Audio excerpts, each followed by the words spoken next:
warahmatullahi wabarakatuh. Waalaikumsalam warahmatullahi wabarakatuh.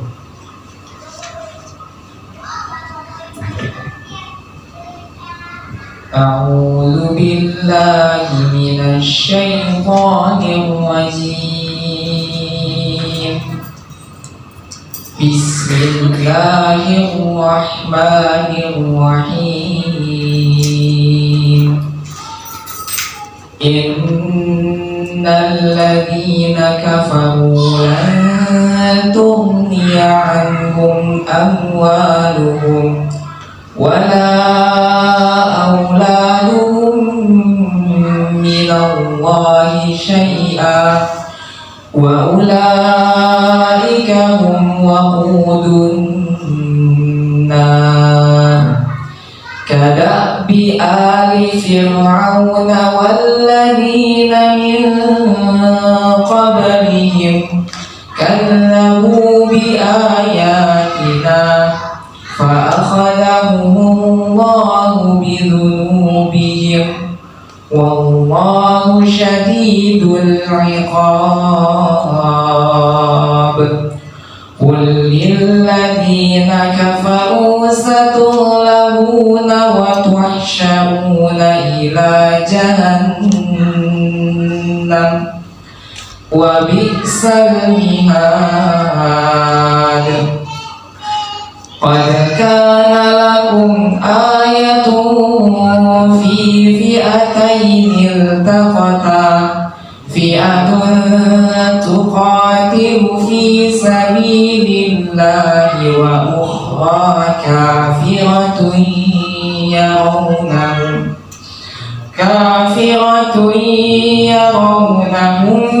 mithlihim ra'yal 'ayn wallahu yu'ayyidu binasrihi man yasha. Inna fi dzalika la'ibratan liulil absar. Zuyyina lin-nasi hubbus syahawati minan nisaa wal banina wal qanatiril muqantarati minal dhahabi wal fiddati wal khaylil musawwamati wal an'ami wal harth. Dzalika mata'ul hayatid dunya wallahu 'indahu husnul ma'ab. Qul a'unabbi'ukum bi khairin min dzalikum lilladzina ittaqaw 'inda rabbihim jannatun tajri min tahtihal anhar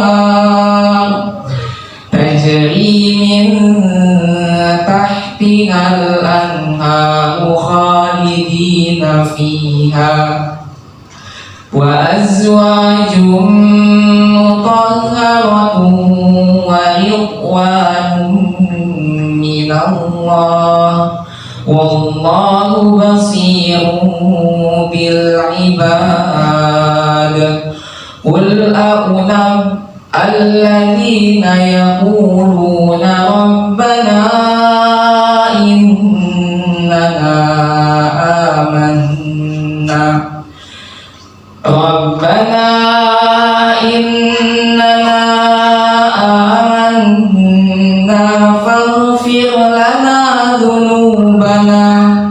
faghfir lana dhunubana wa qina adzaban nar. As-sabirina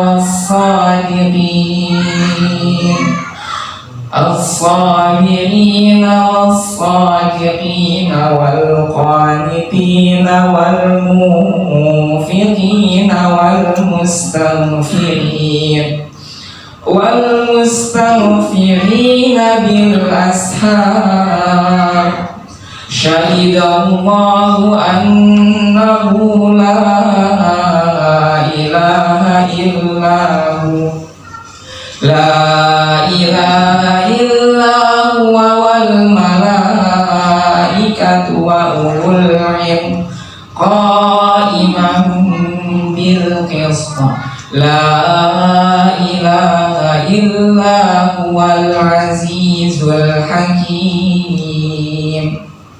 صدق الله العظيم. Assalamualaikum warahmatullahi wabarakatuh.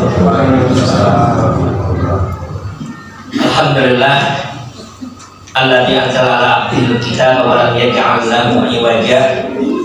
Asyhadu an la ilaha illallah wahdahu la syarikalah wa asyhadu anna Muhammadan abduhu wa rasuluh. Allahumma shalli wa sallim wa barik ala Muhammadin wa ala alihi wa ashabihi wa man ittaba'a hudahu wa mawalah. Subhanaka la ilma lana illa ma 'allamtana innaka antal alimul hakim. Allahumma anfa'na bima 'allamtana wa 'allimna ma yanfa'una wa zidna ilma. Allahumma inna nas'aluka ilman nafi'an wa rizqan thayyiban wa 'amalan mutaqabbalan. Ikhwani wa akhwati fillah, jamaah yang dimuliakan Allah Subhanahu wa taala. Alhamdulillah kita bersyukur pada Allah Subhanahu wa taala. Pada kesempatan malam hari ini kembali kita dipertemukan oleh Allah Subhanahu wa taala di tempat yang baik, dalam keadaan yang baik, dengan niat yang baik, yang insyaallah ini adalah bagian dari amal kebaikan kita di yaumul qiyamah. Amin ya rabbal alamin. Salawat dan salam pada Nabi Muhammad sallallahu alaihi wasallam, keluarganya dan para sahabatnya, dan mudah-mudahan salawat dan salam itu sampai kepada kita yang tetap istiqomah di dalam melaksanakan apa yang dituntutkan oleh beliau kepada kita. Pada kesempatan malam hari ini, kajian kita tidak terkait tentang pengantin baru.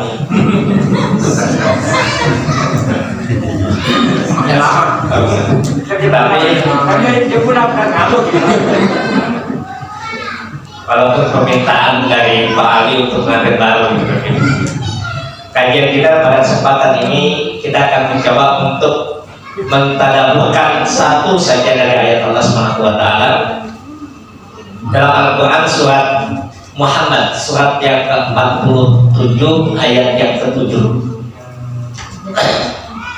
Kita akan coba mentadabburkan Quran surat 47 ayat yang ke-7.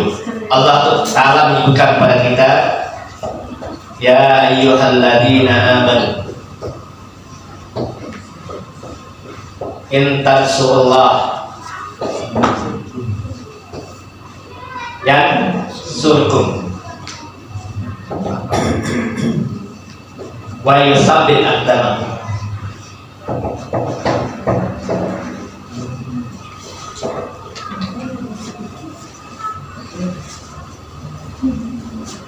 Ya ayyuhalladzina amanu in tansurullaha yansurkum wa yusabbit aqdamakum.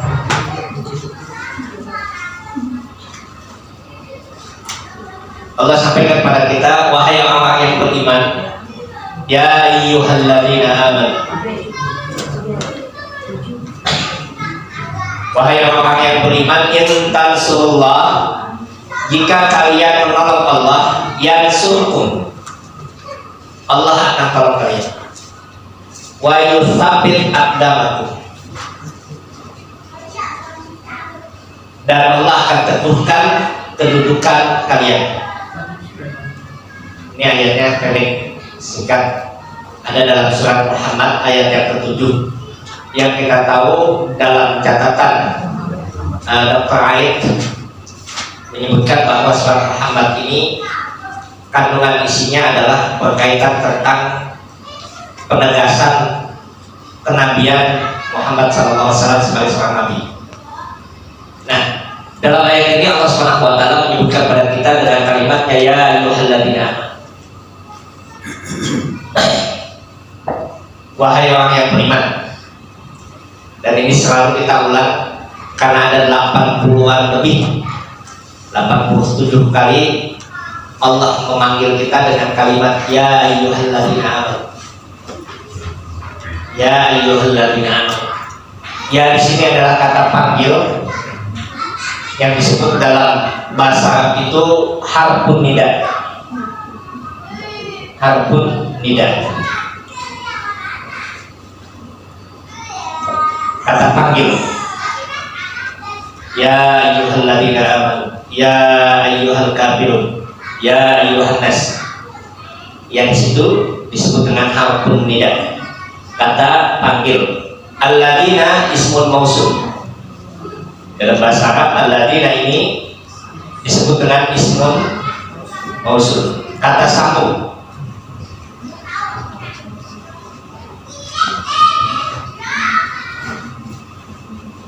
Atau ismu mausulin.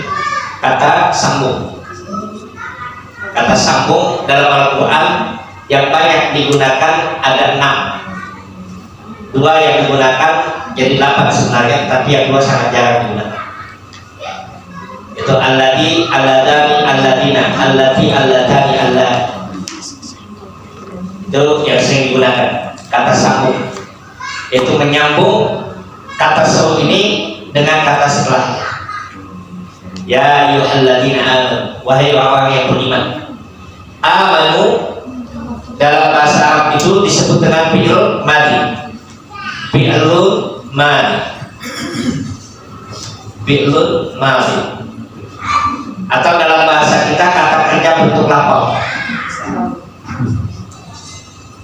Kata kerja bentuk lapor. Karena dalam bahasa Arab itu hanya 3 kata kerja. Bentuk lampau, bentuk sedang dan akan terjadi, dan bentuk perintah. Amr. Hanya 3. Mati, mudhari, amr. Nggak ada yang keempat. Nggak ada yang keempat. Ini kata kerja. Nah, apa yang dikomentari oleh para ulama tafsir tentang kalimat ya ayyuhalladzina amanu? Banyak pembahasan yang disebutkan oleh para ulama tafsir tentang panggilan. Pertama, bahwa panggilan ini Allah ulang sampai 80 lebih. Ya ayyuhalladzina amanu. Dan setiap ayat yang menyebutkan tentang ya ayyuhalladzina amanu adalah ayat yang dia Allah turunkan di kota Madinah atau Allah turunkan setelah peristiwa hijrah. Maka ayatnya biasanya adalah ayat Madaniyah.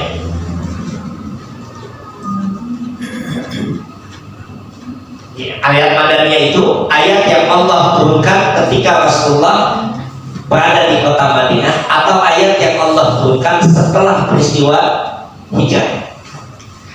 Hijrah ke negeri Madinah, ke kota Madinah. Kenapa ayat ini Allah turunkan di kota Madinah?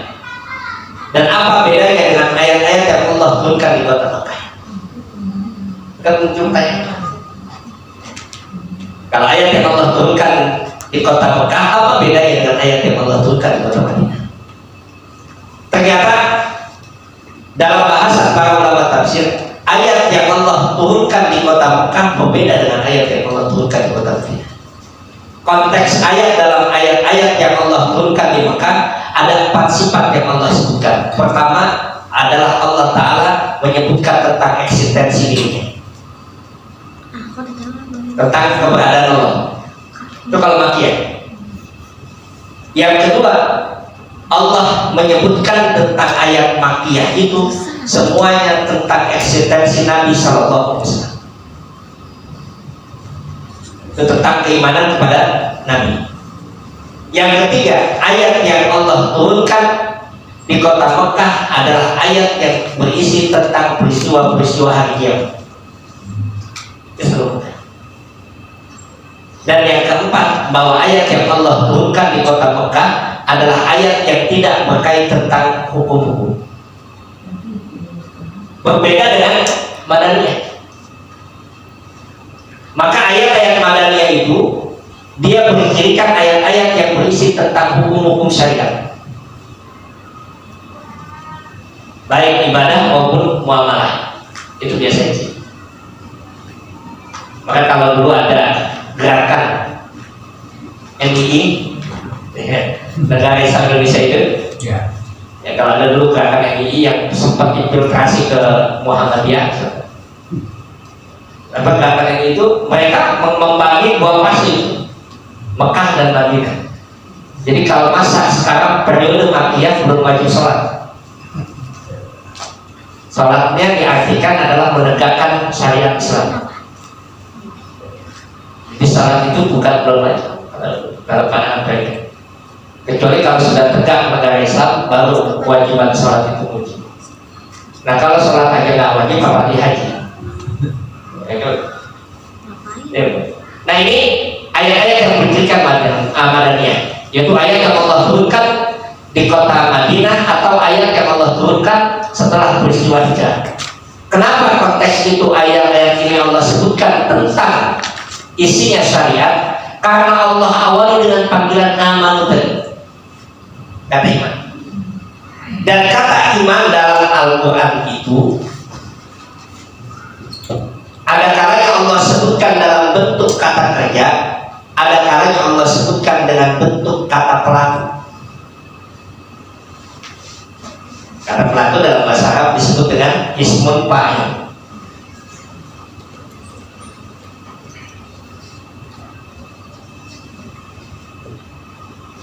Kata pelaku. Jadi ada kalanya Allah sebut dengan kata kerja, ada kalanya Allah sebut dengan kata pelaku. Contoh misalkan alladzina yu'minuna bil ghaibi, yu'minuna iman. Allah sebutkan dengan kata kerja, yaitu kata kerja bentuk sedang akan terjadi, yaitu orang yang sedang beriman dan akan beriman. Tetapi ada kalanya Allah sebut dengan kata iman dalam kata kerja, bukan kata kerja tetapi kata pelaku yang Allah sebutkan, ismun fa'il. Contohnya Allah sebutkan dengan kata mu'min. Mu'min, mu'minatun, mu'minina, mu'minuna, mu'minatun. Itu kata kerja, bukan kata kerja, tetapi kata pelaku, ismun fa'il. Apa bedanya iman dalam konteks kata kerja dan iman dalam kata pelaku? Kata para ulama tafsir menyebutkan kepada kita, kalau Allah sebut iman itu dalam bentuk kata kerja, maka iman yang Allah sebut dalam ayat itu adalah iman yang berproses. Iman yang berproses. Tapi kalau Allah sebut iman dalam kata pelaku, maka yang Allah sebutkan iman itu adalah iman yang telah matang dan telah melekat pada diri seseorang. Saya berikan contoh misalkan Quran surat 8. Surat 8 siapa? Al-Fatihah. Berganti ya. Ayat yang kedua sampai ayat yang keempat. Innamal mu'minuna alladzina amanu. Innamal mu'minuna idza dzukirallahu wajilat qulubuhum wa idza tuliyat 'alaihim ayatu zadatuhum iman wa 'ala rabbihim yatawakkalun. Sampai ayat selanjutnya. Apa disebutkan innamal mu'minuna, hanyalah orang-orang yang beriman itu idza dzukirallahu wajilat qulubuhum, kalau disebut nama Allah bergetar hati. Bergetar hati. Kalau disebut nama Allah bergetar hati. Siapa yang bergetar? Orang yang imannya sudah melekat, maka dia akan bergetar hati. Wa idza tuliyat 'alaihim ayatuhu zadatuhum iman, kalau dibacakan ayat Allah bertambah imannya. Siapa mereka itu? Orang yang imannya sudah melekat. Wa 'ala rabbihim yatawakkalun, dan mereka itulah orang yang selalu bertawakal kepada Allah. Siapa mereka yang bertawakal itu? Orang yang imannya kuat. Sekalipun nanti misalkan imannya melekatnya kadang-kadang keras, kadang-kadang lunak gitu ya. Imannya kadang-kadang sinyalnya kuat ya, kadang-kadang sinyal sinyalnya lobet. Atau kadang-kadang nggak ada kuota lagi. Terus repot lagi, nggak ada sinyal, nggak ada kuota lagi. Ini iman, tapi imannya sudah melekat. Kalau iman sudah melekat itu ada getarannya. Idza dzukirallah wajilat qulubuhum. Contoh lain dalam ayat Al-Quran Allah sebutkan dalam surat Al-Hujurat. Surat Al-Hujurat. Innamal mu'minuna ikhwatun. Hanya orang-orang mukmin itu bersaudara. Siapa yang merasakan persaudaraan itu? Orang-orang yang imannya telah melekat. Kalau dia belum melekat, dia tidak akan merasakan persaudaraan. Dan Allah contohkan bagaimana peristiwa Muhajirin dan Ansor. Muhajirin wal Ansor itu luar biasa. Kaum Muhajirin dan kaum Ansor. Muhajirin itu adalah kaum pendatang, kaum Ansor itu adalah kaum pribumi. Yaitu orang yang Muhajirin itu adalah orang yang berhijrah dari kota Mekah ke Madinah. Orang Madinah itu disebut dengan orang Ansor yang menolong. Bagaimana ketika datangnya mereka itu luar biasa, olehkan dengan persaudaraan. Sampai Abdurrahman bin Auf itu dipersaudarakan dengan seorang dari kalangan Ansor. Lalu kemudian kalangan Ansor itu adalah orang yang kaya juga seperti Abdurrahman bin Auf. Ketika beliau di kota Madinah ditawarkan, kamu mau apa? Kamu mau harta, saya bagi 2 harta. Kamu mau istri, pilih saya dapat. Kamu mana pilih aja, nanti saya ceraikan. Sama seperti itu. Itu luar biasa kalau kita baca. Kenapa? Karena memang diikat dengan iman tadi. Tapi luar biasanya Abdurrahman bin Auf dan para sahabat Muhajirin itu ketika ditawarkan begitu kata Abdurrahman, nggak usah. Kalau kita kadang-kadang belum ditawarin udah minta. Itu luar biasa. Abdurrahman bin Auf itu izah kemuliaannya itu, harganya itu luar biasa. Tertawarkan, tunjukkan saya di mana pasar yang terdekat. Tunjukkan pasar yang terdekat. Kemudian dia dagang. Berapa tahun kemudian dia kaya lagi. Seperti dia kaya ketika di kota.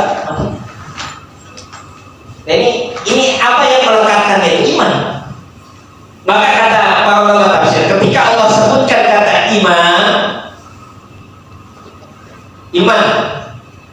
dalam bentuk ismul fa'il, dalam bentuk kata pelaku, maka iman yang Allah sebutkan di situ adalah iman yang telah matang. Tetapi ketika Allah sebutkan iman itu dalam bentuk kata kerja, maka iman yang dimaksudkan itu adalah iman yang berproses. Karena iman itu dalam keadaan proses. Karena iman itu dalam keadaan proses, Allah panggil ya ayyuhalladzina amanu. Allah panggil wahai orang-orang yang telah beriman, yang imannya masih dalam keadaan proses, yang imannya belum matang. Allah panggil ya ayyuhalladzina amanu. Sampai 80 lebih Allah panggil. Kemudian apa yang Allah berikan? Allah berikan setelah ini, Allah berikan tanggung jawab saya. Maka biasanya ayat yang berkait tentang ya ayyuhalladzina amanu, ayat yang berisi kandungannya tanggung jawab syariat.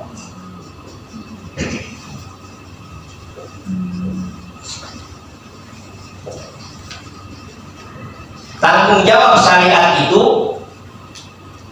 bisa perintah, bisa larangan.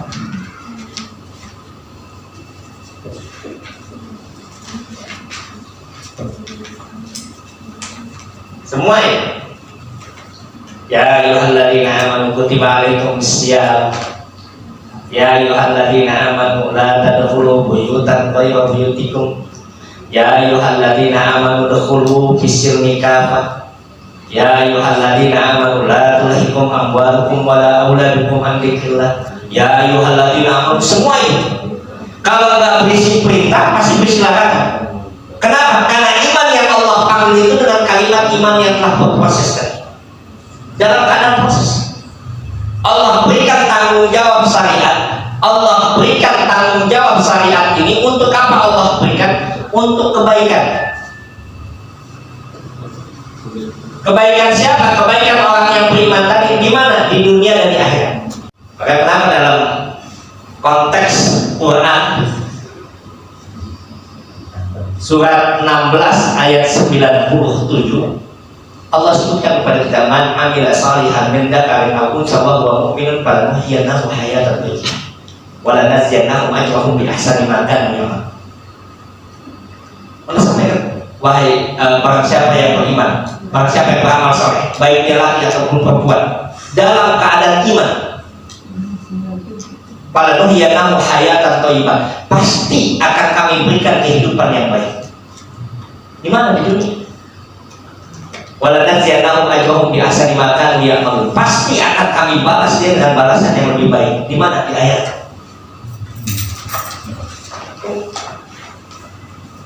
Dan tanggung jawab syariat inilah yang kita kenal.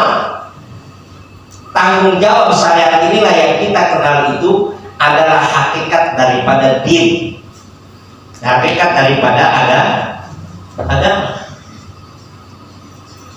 Maka definisi agama itu dalam himpunan putusan tagih disebutkan apa sih agama itu? Apa yang disebutkan agama? Di dalam tagih itu dirumuskan, oh yang dimaksudkan dengan agama itu apa? Isinya agama itu apa?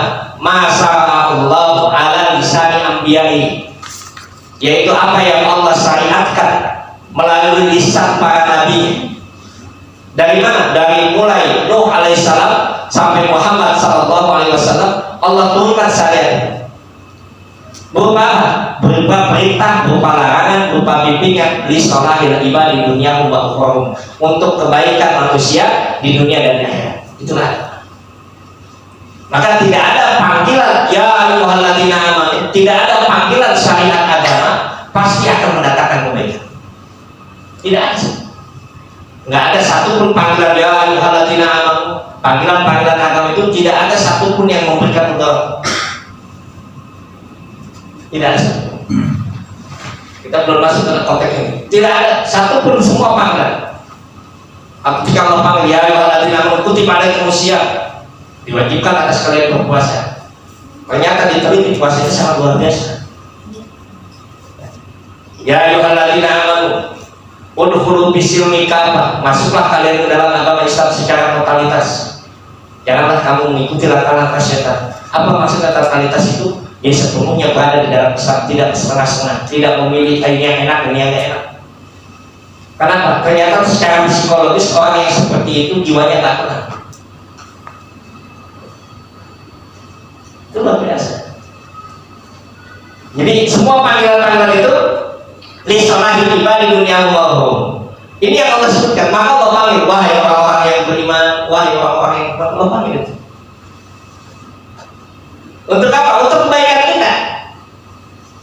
Ya ayyuhalladzina amanu istajibu lillahi wa lirrasul. Wahai orang-orang yang beriman, jawablah panggilan Allah dan Rasul.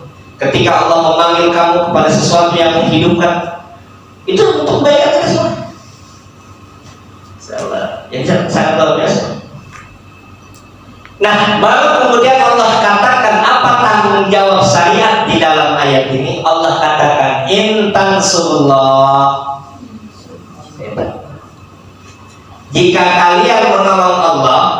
In ini dalam bahasa Arab, in ini dikatakan dengan apa? Kata ini ismu syartin, isim syarat. Ismu syartin, isim syarat. In jika, dan kalau ada isim syarat maka ada jawab syarat pasti. Jadi in tansurullah yansurkum, pasti setelah isim syartin itu ada jawab syarat. Dalam bahasa Arabnya itu jawab syartin, ada jawab syaratnya semua. In kuntum tuhibbunallaha fattabi'uni yuhibbukumullah. Itu ada jawab syarat. Apa artinya? Kalau syarat ini dilaksanakan, maka jawaban ini akan Allah berikan. Otomatis nih. Itu redaksi kalimat Allah begitu dalam Al-Quran. Jika kalian melaksanakan ini, pasti akan Allah berikan. Ini akan otomatis Allah berikan. Ketika ini dilaksanakan dengan baik.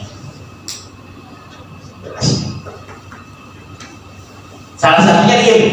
Nanti ada yang dalam ayat ini man, dengan juga disebut dengan isim syarat. Man kana yu'minu billahi wal yawmil akhir. Man yang Allah sebutkan dalam kata man itu banyak yang berisi syarat. Apa artinya? Kalau syarat itu dilaksanakan, otomatis jawabannya Allah berikan. Nggak usah diminta lagi, otomatis Allah berikan di jawaban. Auto debet.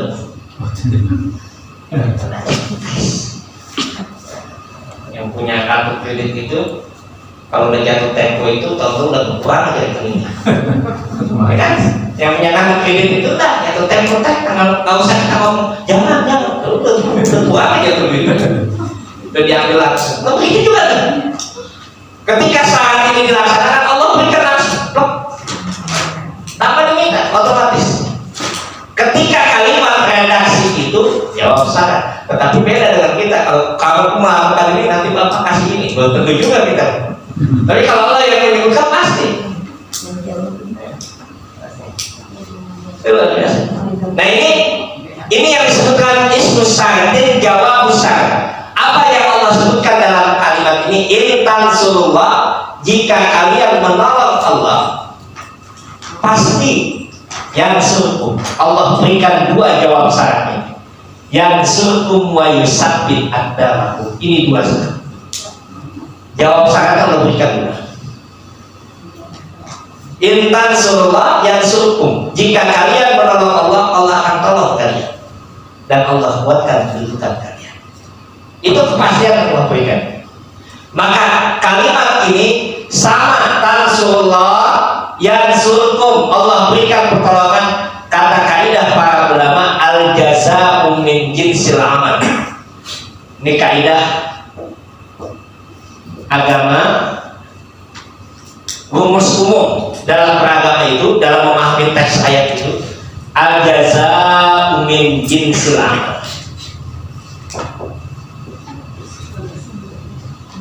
Ini rumus umum. Rumus umumnya itu al jaza'u min jinsil amal. Apa artinya? Balasan itu sepadan jenis dengan perbuatan. Maka kalau dia menolong Allah, Allah akan tolong. Nanti ada hadisnya begini. Hadisnya begini. Man nafasa al mu'min qurbatan min qurabi dunya, nafasahullahu lahu qurbatan min qurabi dunya wal akhirah. Dan hadis al-jazaa min jinsil amal. Balasan itu sejenis dengan perbuatan. Apa kata Nabi SAW? Barang siapa menafasa, memberi nafas, menafasa, melonggarkan nafas, memberikan nafas. Menafasa al-mu'minin. Barang siapa memberikan nafas bagi orang mukmin. Menafasa al-mu'min qurbatan min qurabi dunya, dari kesulitan dunia. Nafasahullahu lahu qurbatan min qurabi dunya wal akhirah. Allah akan longgarkan napasnya dari kesulitan dia di dunia dan di akhirat. Itu napas. Maka jaga menjadi amal. Siapa yang dia melakukan kebaikan, Allah berikan kebaikan yang sama. Biasa ini kaidah. Jawab syarat tadi. Ketika jawaban ini Allah berikan dengan yang sepadan. Begitu pula dengan dosa ini. Karena misalkan disebutkan Nabi SAW menyatakan tidak ada dosa yang akan dibalas oleh Allah Subhanahu Wa Taala sebelum dia mendapatkan balasan di dunia kecuali durhaka kepada orang tuanya. Dia pun akan merasakan kedurhakaan dari anaknya. Itu luar biasa. Jadi orang tua yang dia durhaka dulu kepada orang tua, maka dia akan merasakan bagaimana dia didurhakai oleh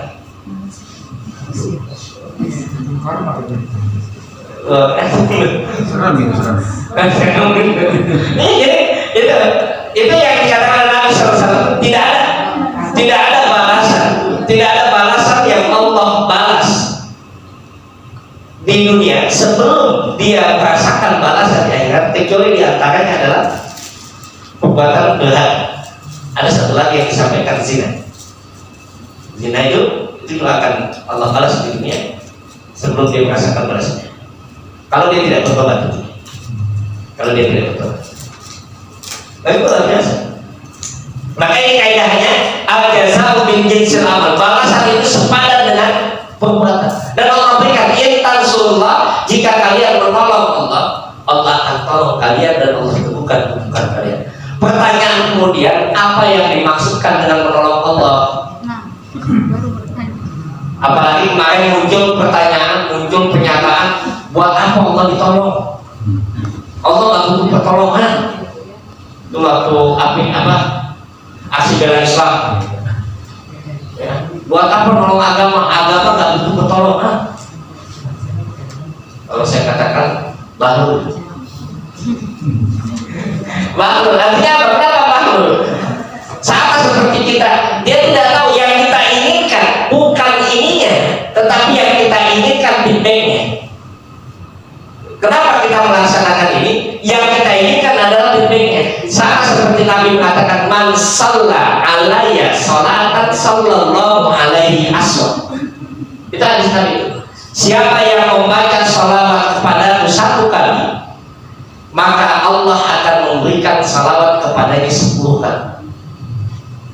Bukan karena kita bersalawat karena Nabi kurang salawat, atau karena Nabi tidak salawat, bukan. Tetapi kita bersalawat kepada Nabi karena diperintahkan oleh Nabi. Apa yang kita inginkan?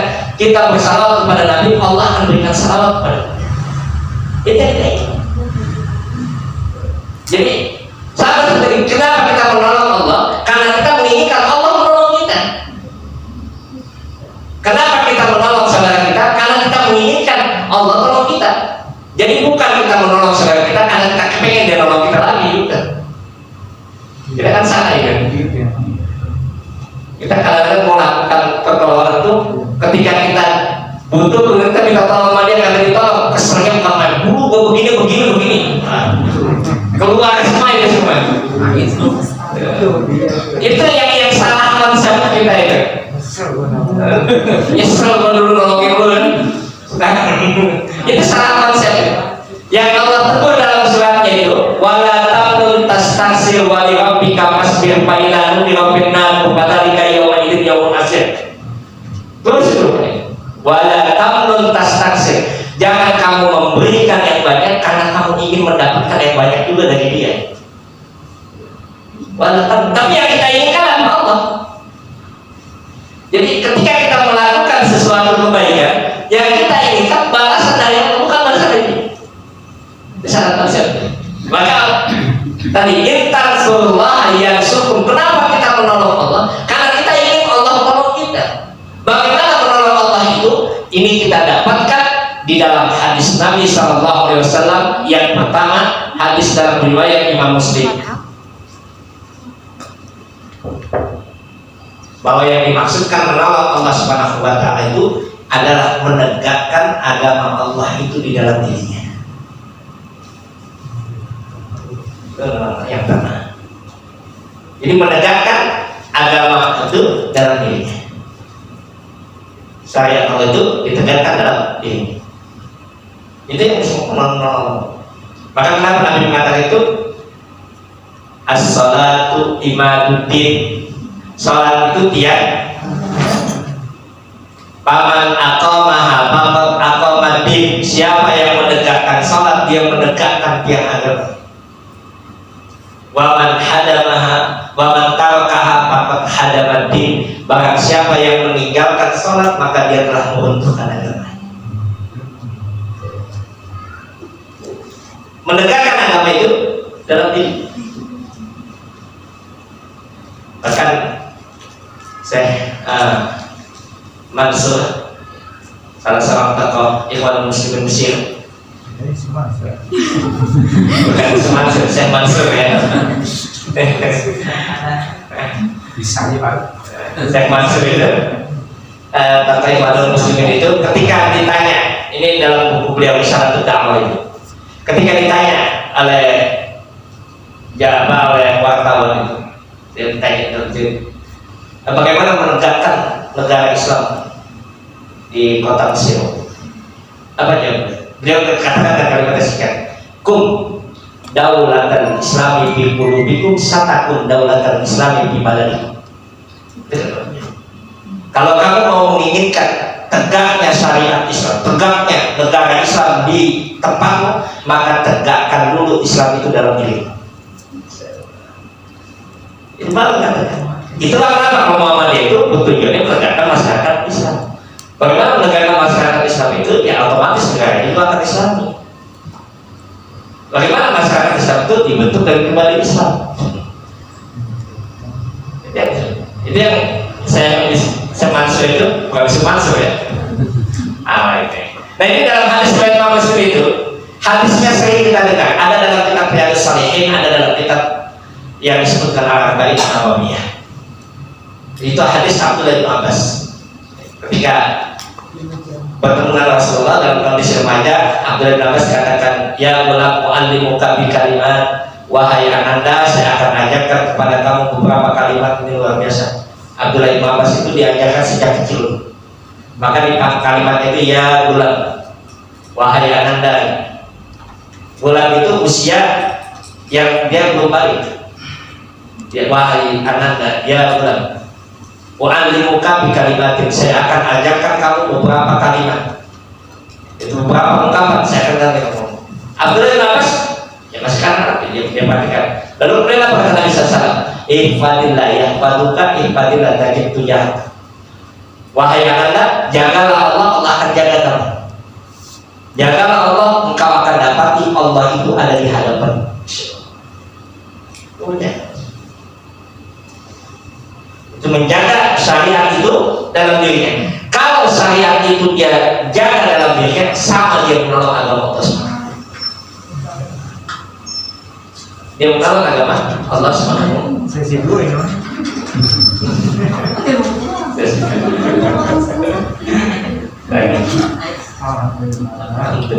Nah ini menolong agama Allah tadi itu, menegakkan syariat Islam itu di dalam diri.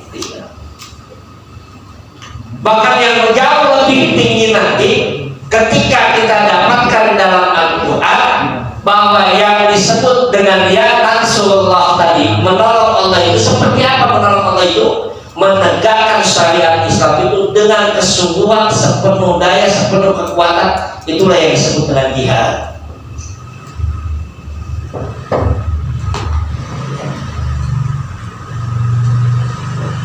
Itulah yang disebut dengan jihad. Jihad itu bukan dalam konteks perang saja, tidak.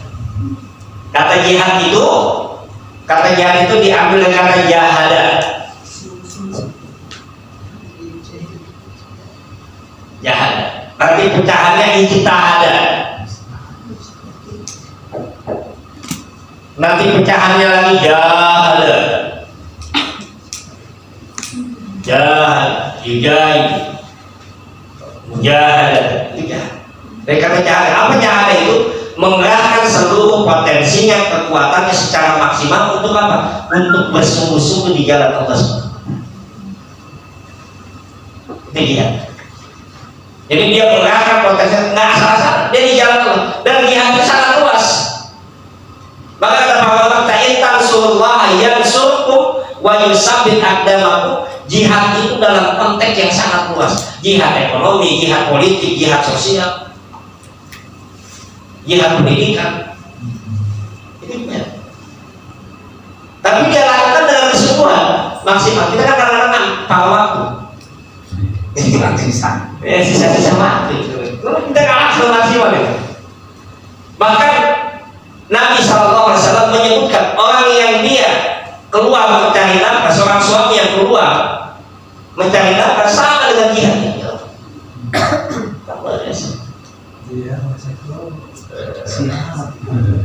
Ya. Jadi tidak dalam konteks hanya perang, tapi dia keluar mencari nafkah, dia ikat urusan itu dengan urusan agama. Dia lihatkan bahwa itu adalah bagian dari tanggung jawabnya, maka itu adalah jihad di jalan Allah. Sehingga Nabi mengatakan seorang laki-laki yang dia keluar dari rumahnya, dia dibagikan orang yang berperang di jalan Allah sampai dia kembali. Luar biasa. Luar biasa. Seorang perempuan itu begitu. Perempuan, iya, dalam rumah tangga.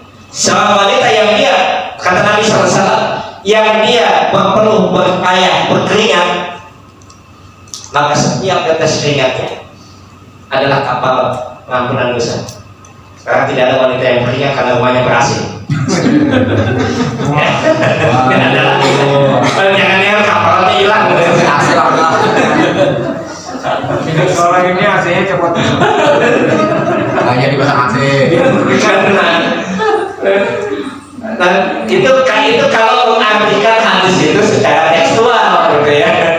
Ya kan kata Nabi itu siapa akan seorang wanita yang dia keringatnya karena pelatihannya dalam rumah tangga, setiap tetes keringatnya adalah jihad, maka dia nggak mau pasang AC gitu. Kalau mengartikan hadisnya secara tekstual, tapi dalam konteks itu bukan itu. Artinya perlu kerja keras dia bersungguh-sungguh dalam rumah tangga itulah yang menyebabkan Allah kuburkan dosa-dosa. Dulu ada hadis Nabi itu salah juga dipahami itu. Siapa yang berjalan ke masjid maka setiap langkah mengampunkan dosa dan dihitung setiap langkahnya itu pahala, maka nggak boleh motor dia, maunya jalan aja. Kenapa nggak mau jalan aja? Nggak ada pahala yang naik motor. Ya kalau jalan dihitungnya pakai setiap langkah kilometer itu, kalau naik motor dihitung per kilometer. Jadi kalau mengartikan hadis tekstual itu begitu Pak, jadi salah kaprah. Itu yang dekat rumah nggak dapat. Maka muter dulu. Ya, Bang Jamal ini kalau mau sholat dibutuh lalu. Tapi jangan takut, Rasulullah itu tetangga masjid. Ya, jadi orang yang samping masjid itu bagaikan Rasulullah yang bertetangga dengan masjid. Ini macam ini bolongin. Tetangga dengan masjid. Gitu ya. Nah ini jihad, bahwa jihad itu dalam konteks yang luas. Menolong agama Allah, apapun yang dia lakukan, bagian daripada jihad di jalan Allah Subhanahu wa Ta'ala. Ketika dia ikat itu dengan apa? Dengan nilai-nilai tadi. Ini yang Nabi sampaikan dalam hadisnya. Ini kita akan paham. Hadis Nabi SAW, man mata, barang siapa yang mati, barang siapa yang dia mati, wafat, tidak ada di lehernya keinginan untuk berjihad, maka matinya bagaikan mati jahiliyah. Artinya apa? Matinya kalau jahiliyah tentunya bukan masuk surga ya. Jahiliyah. Apa yang dimaksudkan? Siapa yang tidak ada di lehernya dia ikat dengan jihad itu? Karena dia memotivasikan hidupnya itu bukan untuk agama, bukan untuk ibadah. Dunia toh. Jadi konteksnya seperti itu. Jangan hadis ini dipahami, oh kalau tidak pergi perang saya nggak masuk surga. Tidak hanya itu. Jihad itu dalam konteks yang lebih luas. Termasuk nanti kalaupun dibutuhkan itu adalah peperangan dalam bentuk fisik. Itu konteksnya tadi. Maka Allah katakan intan surah yang sukum. Kalau ini dilakukan pasti Allah berikan pertolongan. Apa bentuk pertolongan Allah itu? Nah, ini sangat banyak. Kita lihat, udah habis waktunya ya. Nanti Quran yang kita lihat itu pertolongan Allah sangat banyak itu. Akan kita dapatkan dalam ayat-ayat Allah itu. Allah sebutkan itu apa pertolongan Allah. Allah berikan kemudahan urusannya. Itu pertolongan Allah. Allah berikan apa lagi? Allah berikan jalan keluar dari permasalahannya. Itu pertolongan Allah yang Allah berikan itu. Jadi Allah